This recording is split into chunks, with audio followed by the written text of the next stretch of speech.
कुंभ राशि वाले बंधुओं, स्वागत है आप सभी का मंथन भिंड यूट्यूब चैनल में। तो कुंभ राशि वालों, जरा ध्यान से सुनिए। नवरात्रि प्रारंभ हो चुकी है और आप सभी को नवरात्रि की हृदय से शुभकामनाएं। माता रानी आप सभी की इच्छा मनोकामना पूरी करे।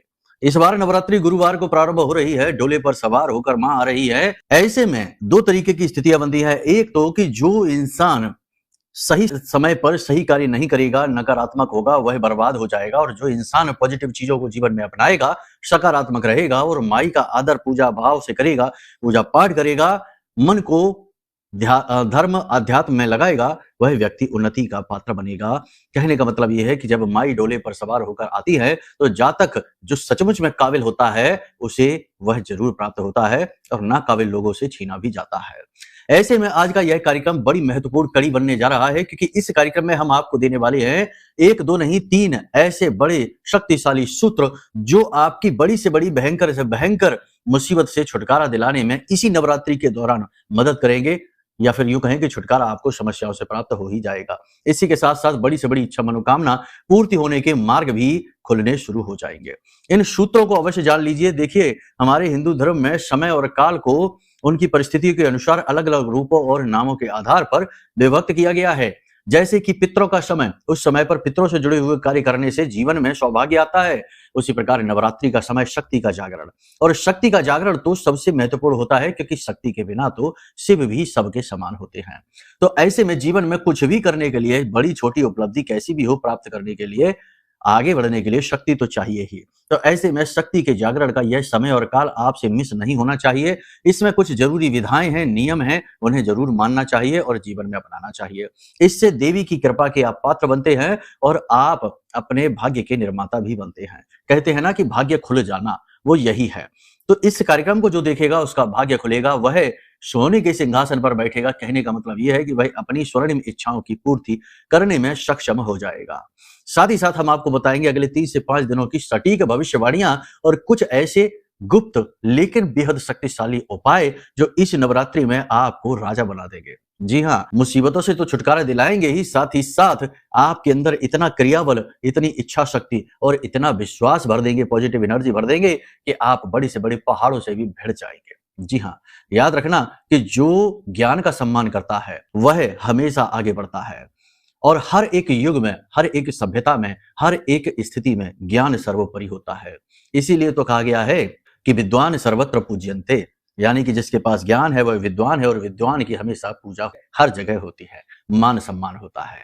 आज का ये कार्यक्रम आपको जरूर देखना चाहिए, क्योंकि ये कार्यक्रम आपको स्टेप बाय स्टेप गाइड करेगा कि आपको नवरात्रि में क्या क्या चीजें करनी चाहिए, जिससे कि आपके अंदर वो शक्ति जागृत होगी, या यूं कहें कि दैवीय गुण उत्पन्न होने लगेंगे, जिससे कि गुरुत्व उत्पन्न होगा, आकर्षण, मैग्नेटिज्म आपके अंदर आएगा और आप स्वयं आकर्षित करेंगे अपनी कामयाबी को। और सबसे बड़ी बात यह है कि अपनी बरकत को, अपनी खुशनसीबी को अपने जीवन में प्रकट कर पाएंगे। साथ ही साथ आपको कुछ जरूरी सावधानियां भी बताएंगे और उपाय क्रियाओं से इस कार्यक्रम का अंत करेंगे। इन उपायों को जरूर जानना चाहिए, ये आपके लिए इस समय की मांग है। तो उम्मीद करते हैं सारी बातें आप समझ रहे हैं। कार्यक्रम को अंत तक जरूर देखेंगे, ठहरेंगे भी अंत तक, तो हमारी मेहनत सफल हो जाएगी और आपका भाग्य, आपका जीवन सफल हो जाएगा, क्योंकि महामाई की कृपा आपको प्राप्त हो जाएगी। तो चलिए, महामाई को याद करिए, दर्शन करिए महामाई के, और पूरे प्रेम से भाव के साथ कमेंट बॉक्स में लिख डालिए, जय मां भद्रकाली कृपा करो। साथ ही साथ ये भी लिखिए कि हे महामाई, हम आपके बालक हैं, आपके बच्चे हैं, हमारी रक्षा करिए, हम पर कृपा बनाए रखिए, हमारा उद्धार करिए। इसी के साथ साथ बता दें कि नवरात्रि का महाअनुष्ठान कार्यक्रम प्रारंभ हो जाएगा आज रात्रि, यानी कि 19 मार्च नवरात्रि की प्रथम रात्रि से ही प्रारंभ हो जाएगा। रात्रि में ही सारे महाअनुष्ठान हम करते हैं। तो यदि आज भी आप भाग लेना चाहते हैं, या नवरात्रि के किसी भी दिन आप इस कार्यक्रम को देख रहे हैं और भाग लेना चाहते हैं, तो आप फोन कर सकते हैं। वीडियो में नंबर से, इन नंबरों पर फोन करिए, सारी जानकारी आपको समझा दी जाएगी और महामाई की कृपा आप तक कैसे पहुंचेगी, आपकी अर्जी कैसे लगेगी, सब कुछ आपको विस्तार से समझाया जाएगा। ठीक है, तो इस मौके को हमारे ख्याल से तो आपको नहीं चूकना चाहिए, बाकी फिर आपकी मर्जी है।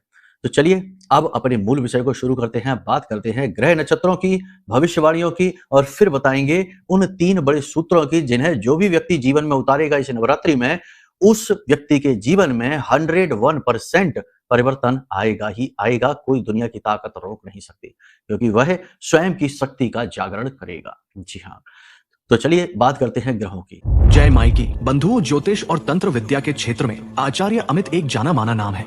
पूज्य गुरुदेव के साधनाओं और ज्योतिष विद्या के अनुभव बेहद दिव्य है। जी हाँ, पूज्य गुरुदेव ने जिसकी भी कुंडली का विश्लेषण किया और कुंडली के अनुसार उसे सटीक उपाय व महामाई माँ बगलामुखी की विशेष कृपा दी, उसके जीवन में सकारात्मक बदलाव तो आ ही है। फिर चाहे समस्या कितनी ही कठिन क्यों ना हो, समाधान तो अवश्य हुआ है। अब ऐसे में यदि आप भी अपने जीवन की किसी बड़ी समस्या से जूझ रहे हैं, जैसे कि कर्जा बढ़ता ही जा रहा है, काम धंधा और व्यापार सब रुक चुका है, रिश्ते नातों में तनाव हद से ज्यादा बढ़ गया है, पूरा जीवन ही नकारात्मकताओं से भर गया है, तो ऐसे में यही सही समय है जब आप श्रेष्ठ गुरु से मार्गदर्शन प्राप्त करें और जीवन के अंधकार को समाप्त कर दिव्य प्रकाश की ओर कदम बढ़ाएं। वीडियो में दिए गए नंबरों पर तुरंत संपर्क करिए और अपनी कुंडली का विश्लेषण व समाधान पूज्य गुरुदेव के द्वारा करवा लीजिए। देर ना करें, आपके देवी देवताओं के आशीर्वाद से ये मौका खुद चलकर आपके पास आया है, इसे गंवाना नहीं है।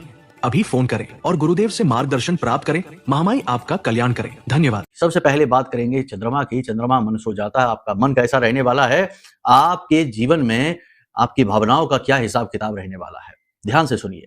चंद्रमा की स्थिति है इस समय पर कि वह शनि के साथ, सूर्य के साथ, शुक्र के साथ गोचर कर रहा है। अब यहाँ पर आप समझिए कि बहुत ही अच्छा कॉम्बिनेशन होना है। शनि और शुक्र दोनों मित्र हैं, सूर्य और चंद्रमा दोनों मित्र हैं, लेकिन कहीं ना कहीं ये आपस में शत्रुता के भाव रखते हैं। यानी मित्र शत्रु एक साथ बैठे हैं तो कहीं ना कहीं कुछ चीजें पॉजिटिव और कुछ चीजें नेगेटिव होती दिखाई दे रही हैं। अब आप यहाँ पर ध्यान से समझिए कि सूर्य जो है बेशक बहुत शक्तिशाली है, राजा है, जीवन का दाता है, जीवन का पालक है, लेकिन फिर भी अगर सूर्य के प्रकाश के सामने कोई भी चीज रख दी जाए थोड़ी सी भी, तो उसका प्रकाश अवरुद्ध होता ही है। बादल छा जाए तो सूर्य का प्रकाश अवरुद्ध हो जाता है, संध्या काल जैसा महसूस होता है। ऐसा ही कुछ आपको भी महसूस होगा। कहने का मतलब यह है कि आपके सूर्य से जो लाभ मिलने हैं वे कहीं कुछ हद तक कम होते दिखाई देंगे। मतलब कि सरकारी योजनाओं में बाधाएं आएंगी, सरकार की तरफ से किसी प्रकार का चालान, किसी प्रकार का फाइन, किसी प्रकार का आपके ऊपर कुछ ऐसा लगाया जा सकता है जिससे पैसे आपको देने पड़ेंगे, तो ये चीज हो सकती है। दूसरा कि आप कोई लोन वगैरह गवर्नमेंट से अप्रूव कराना चाहते थे, उसमें प्रॉब्लम आएगी। यदि आप एक्सपोर्ट इंपोर्ट का व्यापार करते हैं तो उसमें भी आपको किसी प्रकार का चालान या किसी प्रकार का हर्जाना भुगतना पड़ सकता है। पेपर वर्क की सिरदर्दी बहुत अधिक बढ़ेगी और आपके अपने कॉन्टैक्ट जो आप यूज करते हैं, यानी जिनकी सहायता लेते हैं, वे भी आपके काम नहीं आएंगे। देखा जाए तो कुछ हद तक ये स्थिति थोड़ी सी निगेटिव रहने वाली है। पिता के साथ तालमेल थोड़े से बिगड़ते से नजर आएंगे, वहीं माता की सेहत ज्यादा खराब होती दिखाई देगी और चिंतनीय स्थिति बन सकती है। अब बात करते हैं कि चंद्रमा का इसके ऊपर क्या प्रभाव रहेगा। तो चंद्रमा शनि से मिलता है तो विश्व उत्पन्न करता है, सूर्य को बल तो वो दे रहा है लेकिन खुद कमजोर होता जा रहा है। सीधी सी बात है कि चार शक्तिशाली लोगों के बीच यदि कोई कमजोर आता है तो वही दबता है। तो यहाँ पर चंद्रमा के साथ यही होगा, यानी कि आपके मन में नकारात्मकता के भाव बढ़ सकते हैं, आपके शत्रु बढ़ सकते हैं, पीठ पीछे लोग आपकी बुराइयां, आपकी चुगलियां कर सकते हैं और आपके खिलाफ षड्यंत्र रचे जाएंगे। आपके कार्यस्थल पर वातावरण आपके लिए निगेटिव बनता चला जाएगा और उच्च अधिकारी भी आपकी मदद नहीं करेंगे और ना ही आपकी सुनेंगे, आपकी तरफदारी भी नहीं करेंगे। हालांकि आप अपने कार्य, अपनी मेहनत और अपनी क्रिया बल से अपने लिए जगह तो स्थान तो बनाकर रख पाएंगे, लेकिन यहाँ पर आपके लिए संघर्ष कम नहीं होगा। मेहनत बहुत अधिक करनी होगी, शरीर में ताप बढ़ सकता है, बुखार आ सकता है और काम को न करने की इच्छा मन में हो सकती है, यानी कि निष्क्रियता बढ़ सकती है। अब सबसे बड़ी बात यह है कि कोई आपने योजना बनाई है, किसी कार्य को आप रूपरेखा दे रही हैं, आगे बढ़ा रही हैं, उसमें बाधाएं आ सकती हैं। खास तौर से गवर्नमेंट से जुड़े हुए कार्यों में अचानक से आपको बाधा आ सकती है। फोन पर आपको अचानक से कोई बुरी खबर सुनने को मिल सकती है। इसी प्रकार कोई ऐसा व्यक्ति जिस पर आप पूरा भरोसा करते हैं, वह व्यक्ति आपको अचानक से धोखा दे सकता है, अचानक से कुछ ऐसा कार्य कर सकता है जिसे देखकर आप चौंक जाएंगे, आश्चर्य में पड़ जाएंगे कि इसने ऐसा कैसे कर दिया। यानी कि ये समय और काल है जब आपको थोड़ा सा सावधान रहने की आवश्यकता है। मन में अचानक से नेगेटिविटी बढ़ेगी, अचानक से आप अपनी पुरानी बातों को सोचकर दुखी होंगे, कुछ पुरानी गलतियां आपकी बाहर आएंगी और इसकी वजह से इस समय और काल पर कठिनाई आपकी बढ़ जाएगी। बिजनेस व्यवसाय में कंपटीशन बढ़ेगा। कंपटीशन यानी कि जो आपके कह सकते हैं कॉम्पिटिटर्स हैं, वे आपके खिलाफ उल्टी सीधी बातें, अफवाह मार्केट में फैला सकते हैं। पैसा आपका, वैसे तो आपके पास पैसा आएगा, फ्लो बनेगा, लेकिन पैसा आपके हाथों से निकलेगा भी। आपके हाथों से पैसा तेजी से फिसल जाएगा, आप उसे संभाल नहीं पाएंगे।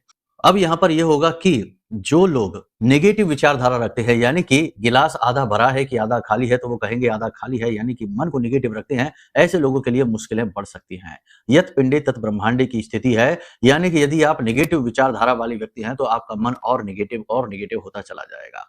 परिवार में किसी प्रकार का तनाव या झगड़ा हो सकता है। फैमिली बिजनेस है तो बंटवारे की बात चल सकती है और आपका हिस्सा भी समाप्त किया जा सकता है, कम किया जा सकता है। ऐसे में सबसे बड़ी बात यह है कि आप कुछ कहते हैं तो भी बुराई होगी और कुछ नहीं कहते हैं तो भी बुराई होगी। यानी आप अच्छी से अच्छी बात कहेंगे, अपना पक्ष रखेंगे, अपनी या दूसरों के बारे में, सबके बारे में, हित के बारे में सोचेंगे, लेकिन तब भी आपको बुराई ही मिलेगी। ऐसे में 2 बातों का विशेष ख्याल रखना है कि किसी भी व्यक्ति को सलाह देने की ज़रूरत नहीं है जब तक कि वो ना माँगे। किसी भी व्यक्ति को गाइड करने की कोशिश ना करें जब तक कि वह आपसे गाइडेंस ना माँगे। और सबसे बड़ी बात यह है कि किसी भी व्यक्ति के व्यक्तिगत जीवन के बारे में किसी भी प्रकार का हस्तक्षेप करने की ज़रूरत नहीं है। हो सकता है कि आपको लगता हो ऐसा कि हमारी सलाह से इसका काम बन सकता है इस व्यक्ति का, तो आप उसके लिए आगे बढ़कर जाएँ, लेकिन वहाँ आपको बुराई ही लगेगी। ठीक है? जो लोग प्रॉपर्टी से जुड़े हुए हैं, जो लोग निवेश करते हैं, पैसा इन्वेस्ट करते हैं, शेयर मार्केट वगैरह में करते हैं, उन्हें थोड़ा सँभल कर चलने की आवश्यकता है। साथ ही साथ किसी प्रकार का आपके साथ छोटा-मोटा फ्रॉड, छल हो सकता है, ऑनलाइन किसी प्रकार का फ्रॉड हो सकता है, तो इसके लिए भी सँभल कर रहना है। पुलिस से यानी कि जो पुलिस वगैरह की कार्रवाई है, उसके लिए भी थोड़ा सँभल कर रहिए, क्योंकि पुराने केसेस, पुरानी कोई गलती आपकी बाहर आ सकती है और आपके साथ किसी प्रकार की पुलिस कार्रवाई हो सकती है। ये बुरी खबर है, अच्छी खबर नहीं है। तो यहाँ पर आपको थोड़ा सँभल कर रहना है। कहने का मतलब ये है कि अपने हौसले को बनाकर रखें। अब अच्छी खबरों की बात कर लेते हैं, तो जो लोगों का विवाह तय होना है, जो चाहते हैं कि विवाह हो जाए, तैयार बैठे हैं, जिनका समय है, उनका विवाह तय हो सकता है। जो लोग बेरोज़गार हैं, उनके लिए रोज़गार के नए अवसर अवश्य बनेंगे। रोज़गार वाला वो उपाय ज़रूर कर लेना जो हमने आपको बताया था गणपति वाला, उससे और प्रबल संभावनाएँ बन जाएँगी। इसी के साथ-साथ किसी व्यक्ति से मुलाकात होगी, किसी पुराने मित्र से या रिश्तेदार से मुलाकात होगी जिससे लंबे समय से नहीं मिले हैं और उससे मिलने के बाद आपको अच्छा अवश्य लगेगा। संतान की तरफ से आपको कोई खुशखबरी मिल सकती है, साथ ही साथ महिलाओं के लिए रोग से मुक्ति और करियर में स्टेबिलिटी की संभावनाएँ बढ़ रही हैं। अब यहाँ पर सबसे बड़ी बात जो आपको ध्यान देनी है, वो ये है कि स्थिति चाहे नेगेटिव हो, चाहे पॉजिटिव हो, लेकिन आपको 2-3 चीज़ें हैं जो अपने जीवन में ज़रूर करनी है। पहली चीज़ तो ये कि जीवन की हर एक दशा और दिशा के लिए आप ज़िम्मेदार नहीं हैं, अपने आप को दोषी मानना छोड़ देना है और सबसे बड़ी बात ये है कि इसे कर्म का सिद्धांत मानकर स्वीकार कर लीजिए कि जो भी नेगेटिविटी है, परेशानी है, कष्ट है, वो कहीं न कहीं आपके कर्म को काट रहा है। यानी आपका स्टॉक जो है ना, वो क्लियर हो रहा है नकारात्मक कर्मों का। पहली चीज़ तो ये मान कर चलिए। दूसरा कि धर्म में आस्था पूर्ण रूप से बनाकर रखिए। जब ऐसे शुभ समय चलते हैं, जैसे नवरात्रि है, पितृपक्ष है, होली, दिवाली है, तो ऐसे शुभ समय और काल पर 2-3 गलतियाँ हैं जो कभी नहीं करनी चाहिए। देखो, धर्म की अवहेलना नहीं करनी चाहिए, आलस्य नहीं दिखाना चाहिए और दरिद्रता को आमंत्रण नहीं देना चाहिए, यानी गंदगी नहीं पसारनी चाहिए, बड़े-बुजुर्गों का अपमान नहीं करना चाहिए और भगवानों का भी अपमान नहीं करना चाहिए। और सबसे बड़ी बात, एक कदम और बढ़कर कह देते हैं कि आप अपना भी स्वयं का निरादर और अपमान नहीं करना है। कहने का मतलब ये है कि लोग खुद को ही कोसते रहते हैं कि हमारी तो ज़िंदगी खराब है, हमारी तो किस्मत ही खराब है, ऐसा। ये नहीं आपको करना है। ऐसा करने से आप स्वयं अपने ही दोषी बन जाएँगे। ठीक है? ज्योतिष में स्व-ऋण के बारे में भी कहा गया है, जो व्यक्ति अपने आप को ज़रूरत से ज़्यादा कोसता है, अपने भाग्य, अपनी किस्मत, अपने शरीर, वह व्यक्ति स्व-ऋण से ग्रसित हो जाता है और फिर आगे चलकर भयंकर रोगों से ग्रसित होता है, क्योंकि वह ऋण उसे इसी प्रकार से चुकाना होगा। एक चीज़ याद रखना है कि इस संसार में जो भी कुछ आपको मिल रहा है, वह आपको मिल रहा है, आपने उत्पन्न नहीं किया है। इसी प्रकार आपका ये शरीर है और आपकी ये जो पहचान है, यह भी आपको मिली हुई है। आपने ये पहचान, कहने का मतलब शरीर अपने लिए खुद बनाया नहीं है। आपके माता-पिता कौन है, वातावरण क्या होगा, ये भी आपने खुद नहीं बनाया, ये सब आपको मिला है। इसी के आधार पर आपने छोटी-मोटी अपनी आइडेंटिटी बनाई अवश्य है, लेकिन इसमें सबसे बड़ा रोल तो आपकी मेन आइडेंटिटी का ही है। तो जब सब कुछ आपको मिला ही है, तो फिर क्यों टेंशन लेते हो, क्यों परेशान होते हो कि भई हमारे जीवन में ऐसा क्यों, वैसा क्यों? केवल एक नियम को याद रखो, ईमानदारी के साथ अपने कर्म को करो और उसके बाद उसे भगवान के चरणों में समर्पित कर दो। जैसे कि क्या आप मंदिर जाते हैं और कभी मंदिर में झाड़ू-पोछा करते हैं, भगवान की विग्रह की सफाई करते हैं, भगवान का श्रृंगार करते हैं, तो क्या ये कहते हैं कि लो हमने इतना अच्छा कार्य कर दिया, अब हमें बदले में क्या मिलेगा?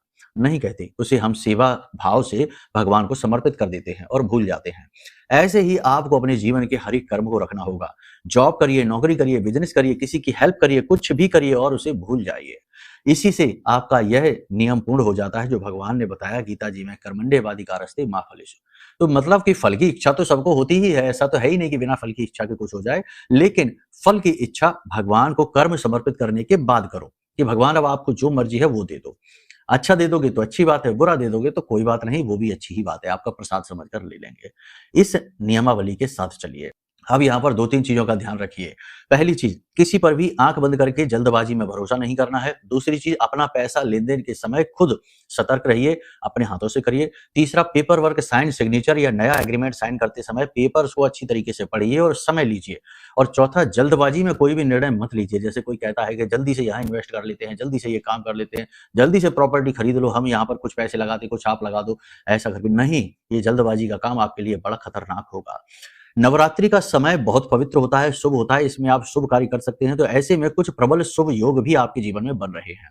3 की बात कर लेते हैं। पहला प्रबल शुभ योग है कि विवाह होगा, जिसका नहीं हो रहा है, जो चाहते हैं, उनका विवाह हो जाएगा। दूसरा प्रबल योग है कि इस समय और काल पर नया वाहन, नई भूमि आप खरीद सकते हैं। और तीसरा ये है कि आप अपने करियर में एक बड़ी अपॉर्चुनिटी हासिल कर सकते हैं, यानी कि जो लोग नौकरी चाहते हैं उन्हें नौकरी मिलेगी, मनचाही अच्छी नौकरी मिलेगी, और जो लोग नौकरी बदलना चाहते हैं उन्हें बदलने के भी अवसर प्राप्त होंगे। लेकिन एक चीज सबसे महत्वपूर्ण है कि कुछ भी चीज जब हम चाहते हैं तो हमें कुछ न कुछ बदले में देना भी पड़ता है। अपनी भक्ति, अपना भाव, अपनी श्रद्धा भगवान को दो, फिर भगवान से कुछ मांगो। ठीक है, ये भविष्यवाणियों का दौर है, सब कुछ हमने आपको बता दिया है, ग्रहों के आधार पर है। लेकिन यदि आपको अपने खुद के विषय में जानना है कि आपके जीवन में क्या चल रहा है, कौन सी वो ग्रह स्थितियां हैं जो आपके जीवन की बाधक बन गई हैं, आपको आगे बढ़ने नहीं दे रही हैं, या फिर आपके मन के कुछ ऐसे सवाल हैं कि भाई ऐसा क्यों हुआ, इसका मुख्य कारण क्या था, तो ये सब का, जैसे कि हमें इस इंसान ने धोखा क्यों दिया, बहुत से लोग जानना चाहते हैं, तो इसका कारण आपकी जन्म पत्री में छिपा हुआ है। अपनी जन्म पत्री जरूर दिखवा लो। जन्म पत्री नहीं है तब भी जो वीडियो में नंबर है उनमें फोन करिए, आपको दूसरे तरीकों से हेल्प की जाएगी। हेल्प करने के तरीके बहुत सारे हैं, ठीक है, तो एक बार फोन करो, बात करो, समाधान अवश्य मिलेगा। अब यहाँ पर 2-3 चीजें हैं, इन्हें ध्यान से सुनिए। अब जीवन को बदलने वाला विषय प्रारंभ हो रहा है। आपने सुना होगा कि वैसे तो समय और काल को अलग अलग नामों में विभक्त किया गया है। राहु काल हो गया, आपका अभिजीत मुहूर्त हो गया, सर्वार्थ सिद्ध योग हो गया, तरह तरह के हैं। लेकिन एक समय ऐसा है जो प्रतिदिन हमारे जीवन में आता है, जिसे हम ब्रह्म मुहूर्त कहते हैं, जो रात्रि से दिन में बदलते समय संधि काल में आता है। लेकिन क्या आप ये जानते हैं कि आपका स्वयं का भी एक ब्रह्म मुहूर्त होता है? देखो, एक चीज याद रखो कि जैसे कि ये ब्रह्मांड, अनंत ब्रह्मांड आपको सामने दिखाई देता है, वैसे ही आपका स्वयं का शरीर भी अनंत ब्रह्मांड के समान ही होता है। एक बड़ी प्राकृतिक और बहुत ही खूबसूरत भौतिक रचना है, पंच महाभूतों से बना हुआ है और बहुत ही अद्भुत है। इसे हमारे शरीर की स्टडी आज भी विज्ञान कर रहा है, डॉक्टर्स कर रहे हैं, साइंटिस्ट कर रहे हैं, और अभी भी इसकी 100% शक्ति को समझ नहीं पाए हैं। जैसे कि हमारे ऋषि मुनियों ने बहुत सारी शक्तियां शरीर की ऐसी जागृत की थी, जैसे कि कुंडलिनी योग के माध्यम से सप्त चक्रों को जागृत किया। बहुत सारी चीजें हैं, जैसे कि हम कहते हैं ना कि दूरदृष्टि है, यहीं पर बैठे बैठे कहीं और देख लेना, गायब होकर कहीं और पहुंच जाना, ये सारी चीजें ये शरीर से ही जुड़ी हुई हैं। तो अब कहने का मतलब ये है कि जैसे कि ब्रह्मांड में ब्रह्म मुहूर्त माना जाता है जब रात्रि और दिन का मिलन होता है, संधि काल होता है उस समय पर, ऐसे ही आपका स्वयं का भी एक ब्रह्म मुहूर्त होता है। ये कैसे होता है, ध्यान से सुनो। जब कोई व्यक्ति सुबह सुबह सोकर जागता है तो लगभग 20 मिनट के लिए वह व्यक्ति अर्ध निद्रा अवस्था में होता है। अब देखो, जो इंसान का जो बुद्धि विवेक होता है, जो दिमाग होता है, वह 2 तरीके से काम करता है। वैसे तो उसके लेवल कई हैं, कई श्रेणियां हैं, लेकिन एक चेतन अवस्था है, एक अवचेतन अवस्था। तो इंसान जो है जब सोकर जागता है तो उसकी चेतन अवस्था जो है वह बहुत मध्यम होती है, धीमी होती है, लेकिन अवचेतन अवस्था जो है वह बहुत ज्यादा जागृत हो चुकी होती है। और हमारा जो शरीर है, जो हमारे विचार हैं, जो हमारी गतिविधियां हैं, वो हमारा अवचेतन मन सबसे ज्यादा चलाता है। कहते हैं कि हमारे शरीर के 90 से 95% जो भी डिसीजंस हैं, मूवमेंट है, वो अवचेतन मन ही चलाता है। जैसे भोजन हमने खा लिया, ये तो हमारा 20% कार्य हुआ, अब 80% काम उसे पचाना, उससे अवशोषण करना, उससे रसों को निकालना, उसे शरीर में ऊर्जा में परिवर्तित करना, ये सारा कार्य अवचेतन मन कर रहा है। कहने का मतलब ये है कि हमारे शरीर को, हमारे विचारों को, हमारे जीवन को अवचेतन मन बहुत अधिक प्रभावित करता है, लेकिन इसी से हम हमेशा अपरिचित रहते हैं। तो अब सबसे बड़ी बात यह है कि अगर हमारे अवचेतन मन में हम कोई ऐसी बात डाल दें जो हमारे जीवन का उद्देश्य है, यानी जो हम चाहते हैं, तो हमारा अवचेतन मन उसे सिद्ध करने में 100% एक्टिवेट हो जाता है और कर ही देता है। क्योंकि अवचेतन मन जो है वह हमारे जन्म जन्मांतर से जुड़ा है, हमारे सूक्ष्म शरीर से जुड़ा है, ब्रह्मांड से जुड़ा है, ईश्वर से जुड़ा है। ठीक है, तो अब आपका ब्रह्म मुहूर्त क्या है? आपका ब्रह्म मुहूर्त है कि जब आप सोकर जागते हैं, तो सोकर जागते ही 20 मिनट का जो समय होता है लगभग, वह आपका ब्रह्म मुहूर्त है, आपका संधि काल है। आप नींद से जाग रहे हैं, यानी कि निंद्रा से अनिंद्रा की अवस्था में आप जा रहे हैं, बीच का यह जो समय है, यह समय आपका ब्रह्म मुहूर्त है। अब आप इसका लाभ कैसे लेंगे? तो हम पहले भी कहते हैं, अभी भी कहते हैं कि जैसे ही आप सोकर जागें तो मोबाइल फ़ोन ना देखने लगें, बिस्तर को तुरंत ना त्यागें। जब आप सोकर जागें तो अपने ही बिस्तर पर पालथी मारकर यानी सुखासन में आँख बंद करके बैठ जाइए और अपने मन में कुछ विचार ऐसे लाइए, आध्यात्मिक विचार, जो आपको स्वार्थी बनाएँगे यानी स्वयं का अर्थ ढूँढने में मदद करेंगे और आपके जो जीवन है उसके उद्देश्य को पूर्ति करेंगे। तो अपने मन में ऐसे विचार लाइए कि हम उस परम आत्मा के यानी कि उस ईश्वर के, उस ब्रह्म के अंश हैं। हम इस ब्रह्मांड के ही अणुओं से निर्मित हैं, तो हम इस ब्रह्मांड से अलग नहीं हैं। जो सभी देवी-देवताओं में, सभी जीव-जंतुओं में, सभी अणु में, सभी परमाणु में ऊर्जा विद्यमान है, वही विद्यमान ऊर्जा हमारे अंदर भी है। यानी कहने का मतलब ये है कि अहम ब्रह्मास्मि का भाव उत्पन्न करिए, यानी ब्रह्म का अंश होने का भाव। तो इस प्रकार से आप उस ब्रह्म से जुड़ने की कोशिश करिए और महसूस करिए कि आपके अंदर जो ऊर्जा का संचार है, वह उसी ब्रह्म की ऊर्जा है। अब आप यह भी अपने मन में विचार करिए कि जो ब्रह्म है, यानी जो भगवान है, वो आपसे बहुत प्रेम करते हैं। वो आपके अंदर बैठे हुए इस जीव को अच्छी तरह से पहचानते हैं और आपकी इच्छा अभिलाषाओं को भी समझते हैं। लेकिन यह भौतिक संसार बाधा बना हुआ है। काम वासनाएँ, उल्टे-सीधे विचार, नकारात्मकताएँ, नकारात्मक सोच इसमें बाधा बने हैं, जो आपके और आपके उस भगवान के, उस ब्रह्म के बीच में बॉर्डर का काम करते हैं। इस बॉर्डर को टूटता हुआ महसूस करिए और उस ब्रह्म से अपने जुड़ाव को महसूस करिए। कहने का मतलब ये है मेडिटेशन। कुछ भी समझ में नहीं आता है तो आपका ये जो आज्ञा चक्र है, दोनों आँखों के बीच में भ्रकटी, इसे तीसरा नेत्र भी कहते हैं, यहाँ पर अपने ध्यान को केंद्रित करिए और यहाँ पर एक लौ जलती हुई देखिए। मन में चित्र महसूस करिए, धारणा करिए। इस प्रकार 15 से 20 मिनट आप बैठेंगे मौन, उसके बाद आप जल उठाइए, आपके आस-पास कोई जल रखा हो, जैसे आपने रात्रि के समय रखिए, एक लोटे में जल भर के, तो उस जल को उठाइए और उस जल को देखिए और उस जल को देखते हुए अपने मन में ये भाव लेकर आइए कि आपकी आज के दिन सारी इच्छा मनोकामनाएँ पूरी होंगी। आज का दिन आपका सबसे अच्छा दिन होगा। आज के दिन आप वो सब कुछ हासिल करेंगे जो आप करना चाहते हैं। जीवन का सबसे सफल दिन आज का दिन आपका होगा क्योंकि आज आप भगवान से जुड़ चुके हैं। आज आप ईश्वर से सीधे जुड़ चुके हैं। ईश्वर का आशीर्वाद आपको मिल चुका है और इस प्रकार अपने मन में सोचते हुए, उस जल को देखते हुए मन में इस मंत्र का उच्चारण भी करिए कम से कम 10 से 11 बार। ओम क्लीम, ओम क्लीम। इस प्रकार इस मंत्र का उच्चारण भी करिए और उसके बाद उस जल को आप पी जाइए। जब आप इस तरह से जल को एक्टिवेट करेंगे और पिएँगे और इस प्रकार से अपने स्वयं के ब्रह्म मुहूर्त का सही उपयोग करेंगे, सदुपयोग करेंगे, तो आप गजब की स्थिरता अपने मन में महसूस करेंगे। आपकी डिसीजन मेकिंग कैपेसिटी स्ट्रांग हो जाएगी, आपका माइंडसेट स्ट्रांग हो जाएगा, आपको अच्छे-बुरे का ज्ञान होना शुरू हो जाएगा, कोई आपको ठग नहीं पाएगा, फ्रॉड कर नहीं पाएगा। लोग आपके सामने आएँगे और आप तुरंत उन्हें आइडेंटिफ़ाई कर पाएँगे कि ये इंसान अच्छा कार्य के लिए आ रहा है या धोखा देने के लिए आपके पास आ रहा है, यानी आपकी चेतना जागृत होने लगेगी। ये तो केवल शुरुआत मात्र है। जब आप ये करेंगे 10-15 दिन करेंगे, 2 दिन से कुछ नहीं होगा। 10-15 दिन आप ये करेंगे तो आपको स्वयं खुद बुद्धि इतनी जागृत होने लगेगी कि समझ में आने लगेगा कि अब इसके बाद क्या करना है। भगवान भी आपकी मदद करेंगे और आपके पास आपके गुरु भेजेंगे, आपके मार्गदर्शक भेजेंगे, आपको गाइड करने वाले आपके आस-पास आ जाएँगे और वो आपको गाइड करना शुरू कर देंगे। जैसे कि ध्रुव भगवान की तलाश में जंगल में भाग गया क्योंकि उसने पहला कदम उठाया और मन में भाव रखा, तो भगवान ने नारद जी को भेज दिया कि जाओ, इन्हें गाइड करो जाके, इनके गुरु बनो। ऐसे ही भगवान आपकी मदद के लिए भी किसी को भेज ही देंगे, ठीक है? ये नियम होता है। तो इस तरह से आप कार्य को शुरू करिए, सुबह की शुरुआत करिए, सर्वश्रेष्ठ शुरुआत है। हम देखते हैं लोग सुबह जागते ही चाय कॉफ़ी माँगने लगते हैं, पेपर पढ़ने लगते हैं, पेपर में उल्टी-सीधी खबरें आ रही हैं, दुनिया भर का भ्रष्टाचार दिख रहा है, नकारात्मक खबरें दिख रही हैं, युद्ध है, मार-काट है, ना जाने क्या-क्या है और जब ये सब से दिन की शुरुआत करोगे, तो फिर दिन भर यही दिखाई देगा। दिन भर यही झूठ, बेईमानी, फरेब और नकारात्मकता दिखाई देगी। यानी कि जैसा आप दिन की शुरुआत कर लोगे, अपने ब्रह्म मुहूर्त की शुरुआत करोगे, वैसा ही दिन भर आपको देखने को मिलेगा। इसे विज्ञान की भाषा में RAS कहते हैं, यानी रेटिकुलर एक्टिवेटिंग सिस्टम। जैसी चीज़ें आप शुरुआत में दिन के देखते हैं, वैसी ही दिन भर चीज़ें आपको दिखती रहती हैं। तो दिन की शुरुआत बेहद पॉजिटिव, बेहद आध्यात्मिक करोगे, तो दिन भर बेहद पॉजिटिव रहोगे। वैसे ही लोग आपके पास आएँगे, वैसी ही चीज़ें आपको दिखेंगी, वैसा ही आपका जीवन बनेगा। ये बहुत बड़ा मंत्र है जो हमने आपको दे दिया है। अब सबसे बड़ी बात कि महामाई का एक दिव्य कलश स्थापित करिए। अगर आपको महामाई की कामना है, सुरक्षा की कामना है, जीवन में उन्नति चाहते हो। क्या करना है? ध्यान से सुनिए। एक पीतल का लोटा लेना है, उसमें पीली सरसों पूरी भर देनी है ऊपर तक और उसके बीच में एक हल्दी की गोल गांठ अंदर दबा देनी है और उसके ऊपर आपको पीला कपड़ा रख देना है और उसके ऊपर आप एक नारियल रख दीजिए। एक पात्र रखिए जिसमें अन्न रखिए और उसके ऊपर एक नारियल पीली चुनरी लपेट कर और कलावा लपेट कर पूजन करके रख दीजिए। ये दिव्य कलश 9 के 9 दिन आप अपने पूजा घर में स्थापित करके रखिए। साथ ही साथ वहीं पर बैठकर माई का आरती चालीसा कवच पाठ करिए। मंत्र उच्चारण न करिए, मंत्र उच्चारण के लिए गुरु की आवश्यकता होती है। अगर करना ही है तो आप इस मंत्र का उच्चारण 15 से 20 मिनट जरूर करिए।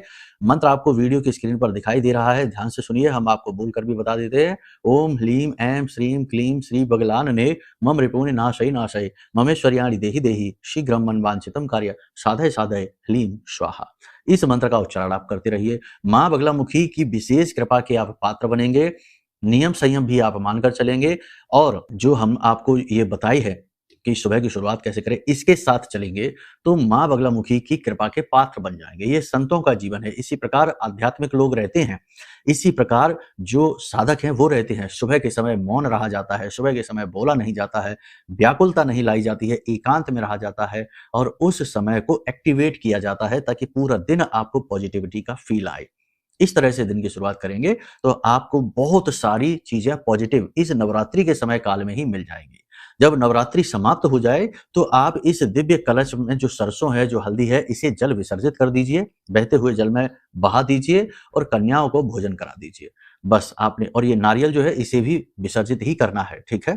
बस इतना सा अब कर लीजिए, आपका कल्याण हो जाएगा। विशेष मार्गदर्शन चाहिए तो वीडियो में नंबर है, फोन कर लीजिए, उसके माध्यम से आपको सारी चीजें बता देंगे। अब यहाँ तक जो बातें हमने आपको बताई हैं वे सारी की सारी आपकी ग्रह गोचरों पर आधारित हैं।